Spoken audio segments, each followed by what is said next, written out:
Los Angeles में 3 अरब 57 करोड़ रुपए मालियत का महंगा तरीन घर खाकस्तर हो चुका है।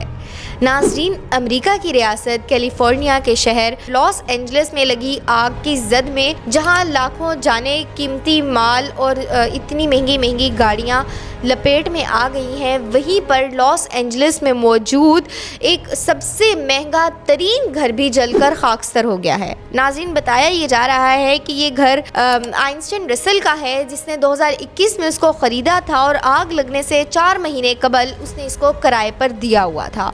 इस घर की खसूसियत ये थी कि इस घर में एक तो 4 मंजिला घर था और बहुत खूबसूरत घर था, चूँकि समंदर के किनारे बहरे अलकाहिल के किनारे पहाड़ी पर वाक़या था और उसके कमरे में आप जाकर समंदर के शानदार नज़ारों से लुत्फ़ अंदोज़ हो सकते थे।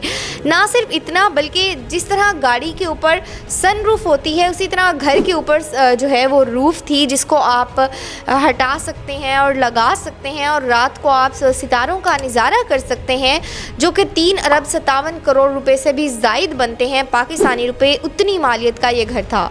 बताया ये जा रहा है कि ये आलीशान घर लो मीनार टेक्नोलॉजीज के मालिक 29 साला आइंस्टीन रसेल का था। ना सिर्फ इतना, बल्कि इस घर के किचन को भी शानदार किस्म से अरेंज किया गया था, जो कि एक शेफ़ हैं, जापानी शेफ़ हैं, और बताया ये जा रहा है कि उनके नक्शे के मुताबिक घर का किचन बनाया गया था। घर के अंदर इन्वायरमेंट को कंट्रोल करने के लिए, आबो हवा को कंट्रोल करने के लिए तय खाने में पूरा कंट्रोल सिस्टम भी मौजूद था। ना सिर्फ इतना, बल्कि घर में स्विमिंग पूल भी मौजूद था, सिनेमा भी मौजूद था, जो कि 20 सीटों पर मुश्तमिल था। नाज़रीन, ये इतनी ज़्यादा शान और शौकत भी आग की लपेट में आकर जलकर राख हो चुकी है।